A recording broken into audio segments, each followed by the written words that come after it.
Hi friends, welcome to Annasamy. Today நம்ம சமையலில் ஒரு கப் பச்சரிசி மாவும் 1 கப் அளவுக்கு பாசிப்பருப்பும் சேர்த்து ஒரு அருமையான கொழுக்கட்டை பாயாசம் தான் ஃப்ரெண்ட்ஸ் பண்ண போகிறோம். பார்த்திங்கன்னா இது ரொம்ப நல்லா சாஃப்டாக இருக்கும். சாப்பிட்டுட்டே இருக்கணும் போல தோணும். அந்தளவுக்கு இது பார்த்திங்கன்னா நல்லா டேஸ்ட்டாக இருக்கும். டிஃப்ரெண்ட்டான டேஸ்ட்டில் இந்த பால் கொழுக்கட்டை எப்படி செய்யலாம் வாங்க வீடியோவில் போய் பார்க்கலாம். வீடியோக்குள்ளே ஒர்க் பண்ணுறது வரைக்கும் நீங்கள் அம்மையாக சமைச்சா சப்ஸ்கிரைப் பண்ணிக்கிறேன். வீடியோவை ஸ்கிப் பண்ணாமல் பாருங்கள். குக்கர் சூடானதுமே 1 டீஸ்பூன் அளவுக்கு நெய் சேர்த்துருங்க. ஃப்ளேம் லோ ஃப்ளேமில் வச்சுட்டு 1/4 கப் அளவுக்கு பாசிப்பருப்பு எடுத்துருக்கோம். அதை லோ ஃப்ளேம்லேயே நெய்யில் வறுத்துக்கலாம். இந்த பாசிப்பருப்போட பச்சை வாசம் போய் பாருங்கள் நல்லாயிருக்கு. இப்போ இது கூட பார்த்திங்கன்னா 1 கப் அளவுக்கு தண்ணி சேர்த்துட்டு இதை வேக வச்சு எடுத்துடலாம். 2 விசில் குக் பண்ணி எடுத்துருங்க. பேனில் 1 கப் அளவுக்கு நம்ம தண்ணி சேர்த்துக்கலாம். ஒரு பிஞ்ச் அளவுக்கு உப்பு, 1 டீஸ்பூன் சர்க்கரை. தண்ணி பார்த்திங்கன்னா கொதிக்க ஆரம்பிச்சிச்சு. இப்போ இதில் பார்த்திங்கன்னா 1 கப் அளவுக்கு அரிசி மாவு சேர்த்துருக்கோம்.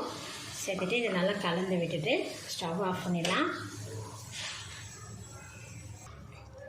தண்ணியோட மாவு நல்லா மிக்ஸ் பண்ணிவிட்டோம். ஒரு 5 நிமிஷம் நம்ம மூடி போட்டு வச்சிடலாம். 5 நிமிஷம் மூடி போட்டு வச்சுருந்தேன்.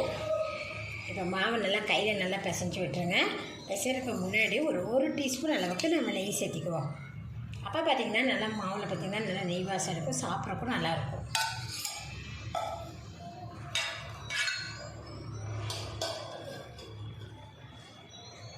பாருங்கள், இந்த அளவுக்கு நான் நல்லா பிசைச்சிட்டேன்.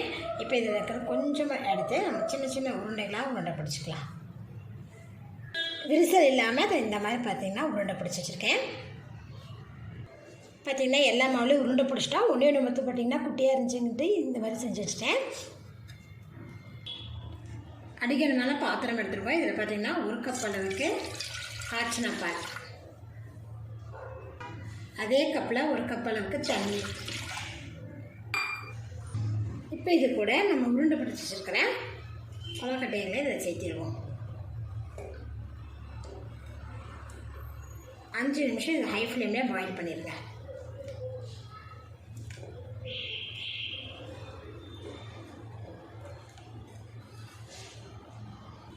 வெள்ளை பாகு காய்ச்சலுக்கு பார்த்திங்கன்னா பாத்திரத்தில் 1/4 கப் அளவுக்கு வெண்ணெய் சேர்த்திக்கோங்க. தண்ணி பார்த்திங்கன்னா அதே கப்பில் 1/2 கப் அளவுக்கு தண்ணி.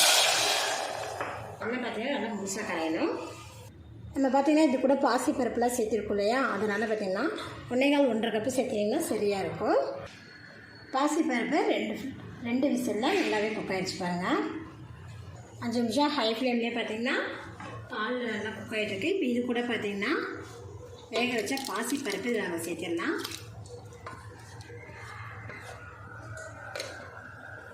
பாசிப்பருப்பு சேர்த்துட்டு இதை நல்லா கலந்து விட்டுருங்க. பாசிப்பருப்பு சேர்த்துட்டு நல்லா கலந்து விட்டுட்ருக்கோம். இப்போ இது கூட பார்த்திங்கன்னா தேங்காய் பால், நல்லா ஃப்ரெஷ்ஷான தேங்காய் பால் 1 கப் இதில் ஆட் பண்ணிடலாம். தேங்காய் பால் சேர்த்துட்டு பார்த்திங்கன்னா நல்லா கலந்து விட்டுட்டு தேங்காய் பாலோட பச்சை வாசமெல்லாம் போயிட்டு நல்லாவே குக் பண்ணிட்டு இப்போ இது கூட பார்த்திங்கன்னா நம்ம வெள்ளை பாவு இதில் சேர்த்துடலாம்.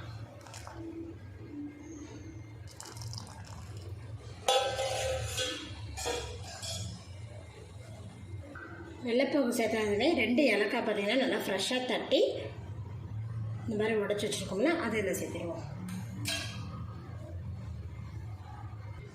தாளிக்கிற கடாயை சூடானதுமே 2 டீஸ்பூன் அளவுக்கு நெய் சேர்த்திடலாம். நெய் பார்த்திங்கன்னா நல்லா சூடாயிடுச்சு. இப்போ இது கூட பார்த்திங்கன்னா 1/2 கப் அளவுக்கு தேங்காய் துருவல் லோ ஃப்ளேம்லேயே வதக்கி விட்டுருவோம்.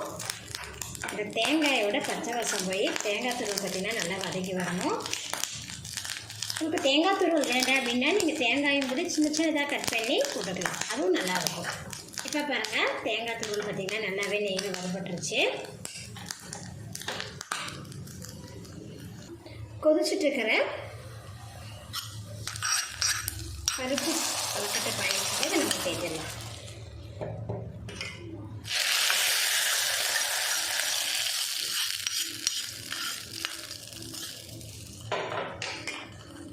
கொழுக்கட்டையும் பார்த்தீங்கன்னா நல்லா பாலில் வெள்ளம்லாம் பிடிச்சி நல்லாவே சூப்பராகவே பாருங்கள் நல்லா சாஃப்டாக நல்லா குக் ஆகிடுச்சு. இப்போ நம்ம ஸ்டவ் ஆஃப் பண்ணிப்போம்.